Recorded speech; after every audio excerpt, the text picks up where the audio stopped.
హల్లెలూయా. మన ప్రభు యేసుక్రీస్తు నామములో మీకు శుభములు. బాగున్నారా? మేల్కొన్నారా? మరొక రోజండి, తెల్లవారిందండి. ఎప్పుడో తెల్లవారిపోయింది, 7 గంటలు అయ్యింది. యేసయ్య మాటలు వినడానికి సిద్ధమా? రండి, ఒక చిన్న ప్రార్థన. పరిశుద్ధుల నీకు వందనములయ్యా. రోజు ఒక క్రమబద్ధకముగా నీ మాటలు ధ్యానించాలని, 7 గంటలకు అనుదిన ధ్యానాన్ని ఎంతో ఆసక్తితో వినాలని ఆశపడుతున్న ప్రతి ఒక్కరిని బట్టి వందనములయ్యా.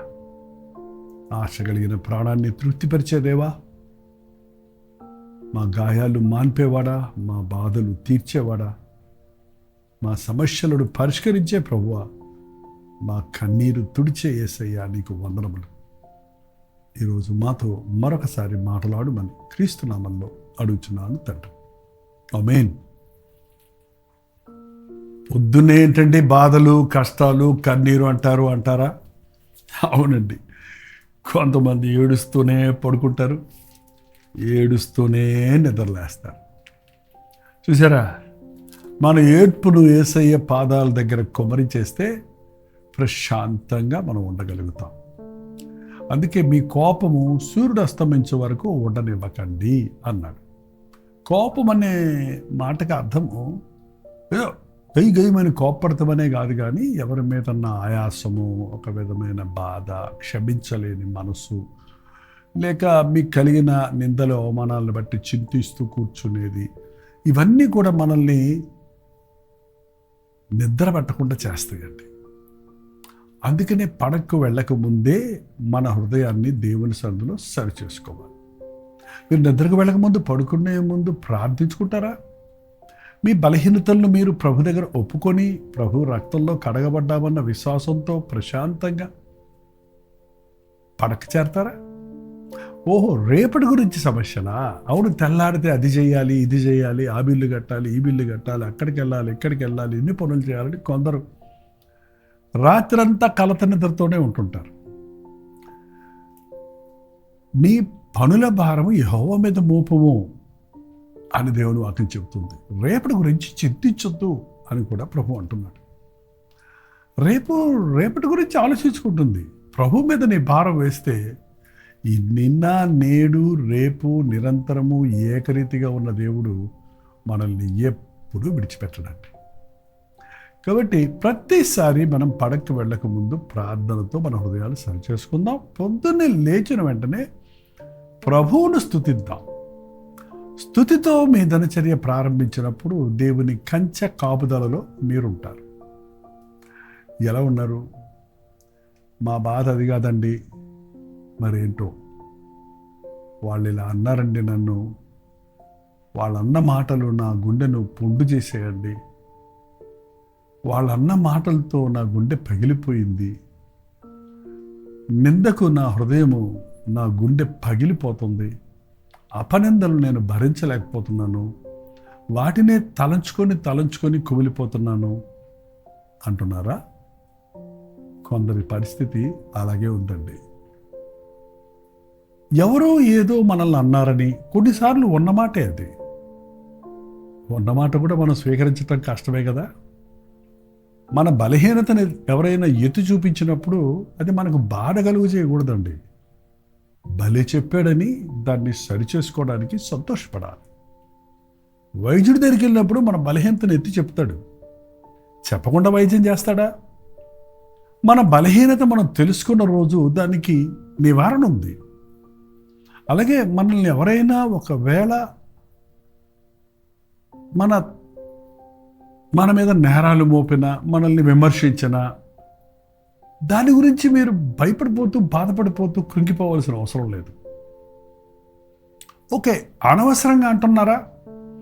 వాళ్ళు నిన్ను అర్థం చేసుకోకుండా అంటున్నారా? వాళ్ళనే మాటలకి అర్థం పర్థం లేదా, నిన్ను బాధ పెట్టాలనే అంటున్నారా? అవునండి. ఈరోజు చాలామంది మనుషుల్ని బాధ పెట్టేవారిగానే ఉన్నారు కానీ ఆదరించేవారిగా లేరు. ఈవెన్ తల్లిదండ్రుల బిడ్డలను కూడా ప్రోత్సాహపరిచేవారుగా లేరండి. ఏదో ఒక మాటతో వారిని కృంగతీస్తూనే ఉన్నారు. వాళ్ళ వేరే గోరే చెప్తున్నాం అంటారు మళ్ళీ. ఖచ్చితంగా తల్లిదండ్రులు గద్దించడం అవసరమే, కానీ ఒక మోతాదులో ఉండాలి కదా. ఆ బిడ్డ భరించగలడా అని గ్రహించాలి కదా. మన బిడ్డల్ని మనం బాగా ఎరుగుతామండి. కొందరు చాలా సెన్సిటివ్గా ఉంటారు, అంటే వాళ్ళు సున్నితమైన మనస్తత్వం కలిగి ఉంటారు. నెగిటివ్ అనేది వాళ్ళు తీసుకోలేరు. కఠినత్వం అనేది వారు భరించలేరు. ఆ చెప్పే విషయంలో ఒకవేళ సత్యం ఉన్నా చెప్పే విధానం సరిగా లేకపోతే ఖచ్చితంగా వారిని బాధ పెట్టిన వారు అవుతాం. అయినా మనం ఈ లోకంలో ఉన్నప్పుడు అందరూ మనల్ని ప్రేమగా, జాలిగా, దయగా, మంచిగా మనతో మసలుకుంటారా, మాట్లాడతారా? ఖచ్చితంగా మనల్ని విమర్శించేవాళ్ళు, తీర్పు తీర్చేవాళ్ళు, ఖండించేవాళ్ళు, కృంగదీసేవాళ్ళు ఉంటూనే ఉంటారు. మరి ఎలా వాటిని జయించాలి? యేసయ్య కౌగిల్లోనికి నువ్వు చేరితే, ఆయన చేతుల్లో నువ్వు దాగుంటే ఏ కీడు నీకు తగలదు. యోబు భక్తుడి గురించి అందరికీ తెలుసు. ఎన్ని బాధలు పడ్డాడు, అన్ని రకాల బాధలు పడ్డాడు. కానీ అన్నిటికంటే ఆయన బాగా వేదన కలుగు చేసింది ఆస్తి పోవటం కాదు, ఆరోగ్యం పోవటం కాదు, బిడ్డలందరూ పోవటం కాదు, కానీ చూటిపోటి మాటలతో తన స్నేహితులు వచ్చి తన్ని బాధపరుస్తున్నప్పుడు, కృంగదీస్తున్నప్పుడు తట్టుకోలేకపోయేవాడు. అటువంటి పరిస్థితుల్లోనే దేవుడి కాపుదల మనకు కావాలి. యోబుతో ఒక మాట చెప్పిన మాట ఈరోజు మనందరికీ ఉపయోగపడుద్ది. యోబు గ్రంథం 5వ అధ్యాయం 21వ వచనం. నోటి మాటల చేత కలుగు నొప్పి. ఏ నొప్పిది? కర్రతో కొట్టిన దెబ్బ కాదు, కత్తితో కోసిన నొప్పి కాదు, గుద్దులు తిన్న నొప్పి కాదు, కానీ నోటి మాటల వలన కలిగిన నొప్పి. నోటి మాటలు గుండెలకు తగులుతాయి. గుండె నొప్పికి అంటే హార్ట్ అటాక్ లాంటిది కాదు, కానీ హృదయానికి కలుగు చేసే బాధ చాలా భరించలేదండి. ఆ మాటలతోనే చాలామంది కత్తిపోటు వంటి మాటలు పలుకువారు గలరు అని బైబిల్లో ఉందండి. కత్తితో కసకస పుడిచినట్టుగా కొంతమంది మాటలు దయా దాక్షిణ్యం లేకుండా, ప్రేమ జాలి లేకుండా కఠినంగా మాట్లాడతారు, విమర్శిస్తూ మాట్లాడతారు, అవతలి వారిని అర్థం చేసుకోకుండా మాట్లాడతారు, బాధ కలుగు చేసే మాటలు మాట్లాడతారు, బాధ కలుగు చేయాలనే మాట్లాడతారు. అలాంటిదేనండి ఈ లోకం.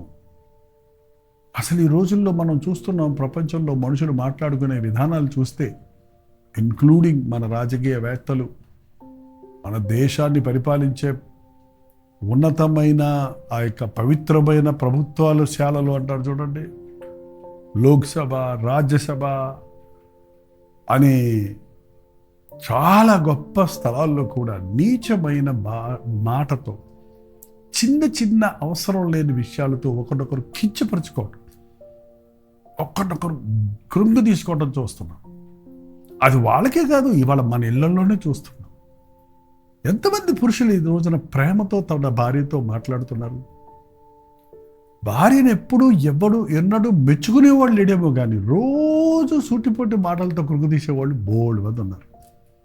మీరు అలా ఉన్నారా ఏంటి? ఏమ్మా, మీరు అలాగా మీ వారి చేత, మీ ఇంటి వారి చేత బాధించబడుతున్నారా? మీకే ఈరోజు దేవుడు ఈ మాట ఇస్తున్నాడు. నోటి మాటల వలన కలుగు నొప్పి నీ కలగకుండా నేను కాపాడతానంటున్నాడు. చూడండి, నోటి మాటల చేత కలుగు నొప్పి నీకు తగలకుండా ఆయన నిన్ను చాటు చేయను. నోటి మాటల వలన కలుగు నొప్పి నీకు తగలకుండా ఆయన నిన్ను చాటు చేయను. లైక్ ఎ బుల్లెట్ ప్రూఫ్ ఆ యొక్క కవచాలు ధరించుకున్నోడికి ఆ ఎంత తూటాలు వేసినా వాళ్ళ గుండెలకు చేరం. ఎందుకంటే ఆ కవచం వారిని కాపాడుతుంది. ఏమంటున్నాడు ప్రభు? నేను నిన్ను చాటు చేస్తాను. I will cover you. నేను నిన్ను కప్పుతాను. నీ గుండెల్లోనికి వెళ్లకుండా ఆ మాటలు, నీ మనసును బాధ పెట్టకుండా ఆ మాటలు, నేను నిన్ను కాపాడుతాను అంటున్నాడు. ఖచ్చితంగా ఈ రోజున మనకి ఈ వాగ్దానం ఎంతో అవసరమైందండి. నోటి మాటల వలన కలుగు నొప్పి నీ కలగకుండా నేను నిన్ను చాటు చేయుదును. దేవా, మనుష్యుల మాటలు లెక్క చేయకుండా, కృంగిపోకుండా, విశ్వాసంతో, ధైర్యంతో నీ కొరకు జీవించడానికి నాకు సహాయం చేయి అని మనం ప్రార్థించుకోవటం ఎంతో అవసరం అండి. ముఖ్యంగా ప్రభువుని నమ్ముకున్న వారంటే, ప్రభువుని వెంబడించేవారంటే అనేకులకి ఈ రోజున చులకన. ఎందుకంటే మనం మాటకు మాట మాట్లాడలేము. ఎలా ఉందంటే లోకం, వాడు 4 మాటలు అంటే వీడు 10 మాటలు అంటున్నాడు. వాడు 10 రాళ్ళు వేస్తే నేను 20 రాళ్ళు వేస్తానంటున్నారు. అట్లాగా జరుగుతుంది కీడు. కానీ దేవుని బిడ్డలు సౌమ్యంగా ఉంటారు, సహించుకుంటారు, ఓర్చుకుంటారు.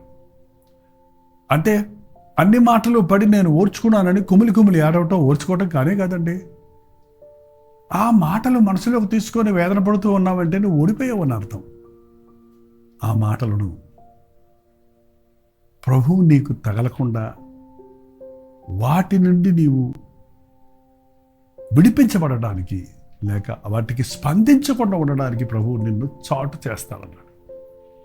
ఎప్పుడు దేవుని కవచం లేకుండా బయటికి వెళ్ళొద్దండి. దేవుని తోడు లేకుండా ఏ ప్రయత్నం చేయొద్దు. మనుషులతో మాట్లాడుతున్నప్పుడు మనం దేవుని సహాయం కావాలి. ఫరో దగ్గరికి వెళ్ళి నా ప్రజలను విడిపించు అని దేవుడు మోషేతో చెప్పినప్పుడు దేని సహాయంతో నన్ను వెళ్ళమంటావు? నన్ను లెక్క చేయడు ఆ ఫరో. నేను ఆ దేశం నుంచి బహిష్కరించబడ్డాను, పారిపోయి వచ్చినోండి. అతని ముందు నిలబడి నాకు అధికారం ఎక్కడుంది? వాడు నన్ను నీచంగా చూస్తారు, వాళ్ళు నన్ను నీచంగా తరిమేస్తారు. అంటే నేను నీకు తోడై ఉంటాను, నీ నోటికి నేను తోడై ఉంటాను, నీ చేతికి నేను తోడై ఉంటాను. నేను నీకు తోడై ఉండి ఆ ఫరో ఎదుట నా కార్యాలు నీ ద్వారా జరిపిస్తానని ప్రభు అభయం ఇచ్చినట్లు ఈరోజు మనం ఈ లోకంలో ఉన్న అవిశ్వాసులను, క్రూరులను, లేక అధికారులను, లేక మనల్ని అపహసించే వారిని, మనల్ని విమర్శించే వారిని మనం ఎదుర్కోవాలనుకున్నప్పుడు మాటకు మాటతో కాదు, కీడుకు కీడుతో కాదు, దేవుని సహాయముతో తొణక్కుండా, బెనక్కుండా మన సమాధానాన్ని కాపాడుకుంటూ దేవుని సత్యాన్ని బయలుపరిచేవారిగా, ఆయన సాక్షులుగా ఉండవలసి ఉంది. ఎవరు మిమ్మల్ని బాధపడుతున్నారు? ఈ ఎవరేంటండి? ఈ ఎవరైనా కూడా అపవాది చేతులకు అప్పగించబడిన వాడు ఎదుటివాడిని బాధ పెడుతూనే ఉంటాడు. వాడి పని అది, దుష్టుడి పని అదండి. వాడు దుష్టమైన మాటలతో ఒకరిని ఒకరు విమర్శించుకునేటట్టు, నేరాలు మోపుకునేటట్టు చేస్తాడు అని బైబిల్లో చూస్తున్నాం. రాత్రి పగళ్ళు సహోదరుల మీద నేరాలు మోపే అపవాది పడద్రోయబడ్డాడు అని ప్రకటన గ్రంథంలో రాయబడినట్లుగా ఒక సమయం రాబోతుంది. అంతవరకు ప్రభువు కొరకు మనం నిలబడాలంటే ఆయన అభయహస్తం మనకు తోడై ఉండాలి. అది మన ఇంటి వారే అవ్వచ్చు, మన సొంత వారే అవ్వచ్చు, మన కడుపును పెట్టిన బిడ్డలే అవ్వచ్చు, కట్టుకున్న భర్త అవ్వచ్చు, నీవు ప్రేమించిన భార్య అవ్వచ్చు, నీ బంధువులు అవ్వచ్చు, నీ స్నేహితులు అవ్వచ్చు, నీ విరోధులు అవ్వచ్చు. నీవు క్రీస్తును ప్రేమిస్తున్నావన్న ఒక్క కారణానికి నీకు విరోధులై నిన్ను రోజు దినదిన మాటలతో ఏడిపించేవారిగా, బాధ పెట్టేవారిగా ఉండుండొచ్చు. నువ్వు కుమిలిపోతూ ఏడ్చుకుంటూ కూర్చోవలసిన అవసరం లేదు. ప్రభువా, నీ చేతుల్లో నన్ను కప్పు నాయన. నీ నోటి మాటల వలన కలుగు నొప్పి నాకు కలగకుండా నీ చేతిలో నన్ను దాచిపెట్టుకో, నన్ను చాటు చేసుకో. దేవుని మాటలు వినగలిగిన కృపను, దేవుని కొరకు బ్రతకగలిగిన శక్తిని, క్రీస్తులాగా సమస్తము సహించగలిగిన జీవితాన్ని నాకు దయచేయి. ఎన్ని మాటలన్నారండి యేసయ్యను. దెయ్యం పట్టినవాడా అన్నాడు, వ్యభిచారం వల్ల పుట్టినవాడా అన్నాడు. ఏంటండి, నువ్వు పిల్లోడివి, నువ్వు బాలుడివి, నీకేం తెలుసు, మా వయసు అంత అనుకున్నావు అని తీసిపడేశారు అలాంటి పరిచయాలు. ఆయన సిలువలో మన కొరకు యాగమవుతుంటే ఎంతమంది ఎగతాళి చేసి నువ్వు దేవుని కుమారుడైతే దిగిరా అని ఎంత ఎగతాళిగా అపహాసించారు. కానీ ప్రభు వాటిని అసలు లెక్కే చేయలేదు, వాటికి స్పందించనే లేదు. ఈరోజు మనం క్రీస్తులాగా ఉండాలంటే, క్రీస్తు కొరకు బ్రతకాలంటే మనుషులు నిందిస్తారు, నెపములు మోపుతారు, నేరాలు మోపుతారు. నేరాలు మోపే సాతాను చేతుల్లో ఉన్న ప్రతి ఒక్కడి పని అదే. క్రీస్తు బిడ్డలుగా మనం బ్రతకాలంటే క్రీస్తు సర్వాంగ కవచాన్ని మనం ధరించి మనుషులతో కాదు, అపవాదితో, దురాత్మల సమూహములతో పోరాడునట్లు దేవుని చేతుల కింద దాగి ఉండాలి. ప్రార్థన. పరిశుద్ధుడ, ప్రేమగల తండ్రి, ఎన్నోసార్లు మనుషుల మాటలకు మేము కృంగిపోతున్నామయ్యా, ముందుకు సాగలేకపోతున్నామయ్యా, ఏమీ చేయలేకపోతున్నామయ్యా. ఇది మా బలహీనతని, ఎవరో మమ్మల్ని ఏదో చేశారని మేము కృంగిపోతున్నామే కానీ ఇదొక పోరాటమని, ఈ నొప్పి మాకు తగలకుండా కాపాడే ప్రభువు మాకున్నాడని, నీ రెక్కల చాటున మేము దాగి ఉండాలన్న సంగతిని మరువకుండా సహాయం చేయ తండ్రి. ఈ సమయంలో ఎవరెవరు మాటల వలన కలిగిన నొప్పితో కృంగిపోతూ, కుమిలిపోతూ, ఏడుస్తూ ఉన్నారు, నిరుత్సాహంతో నిండిపోయి డిప్రెషన్లోకి వెళ్ళిపోయి ఉన్నారు, అట్టి వారిని నీ అభయహస్తముతో ఆదుకొని, నీ ప్రోత్సాహకరమైన మాటలతో వారిని నూతనపరిచి ప్రభు కొరకు సాక్షులుగా జీవించటకు మా సహాయం చేయమని క్రీస్తు నామములో అడుగుచున్నాము తండ్రి. ఆమేన్.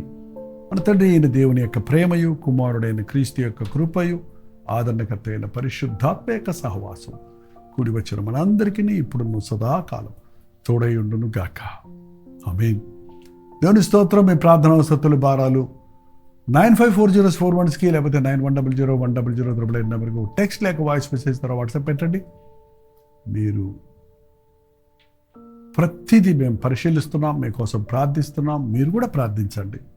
Doctor Jaipal YouTube channel like చేయటం, షేర్ చేయటం, మీ పేరు, ఊరు లైవ్ చాట్లోకి వచ్చి టైప్ చేయటం మర్చిపోకండి.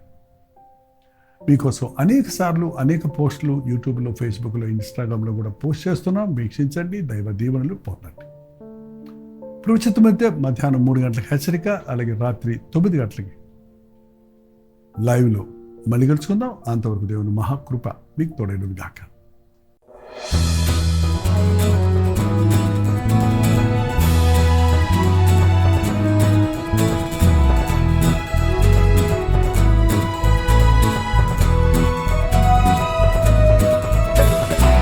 హల్లెలూయా. దుబాయ్, అబుదాబి, షార్జాలో ఉన్న వారికి, తెలుగు వారికి, తమిళ వారికి శుభవార్త.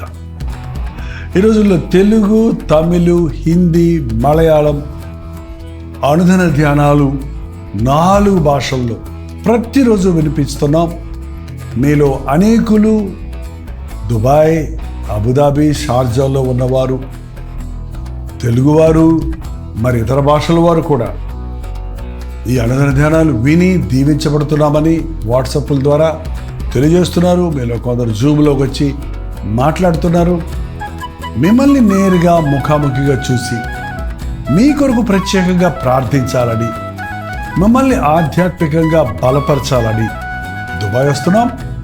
ప్రభు చిత్తమైతే అక్టోబర్ 18వ తారీఖు దుబాయ్లో ఒక్క మీటింగ్, 1 డే అనలేము, ఒక గెట్ టుగెదర్ ఏర్పాటు చేస్తున్నాం.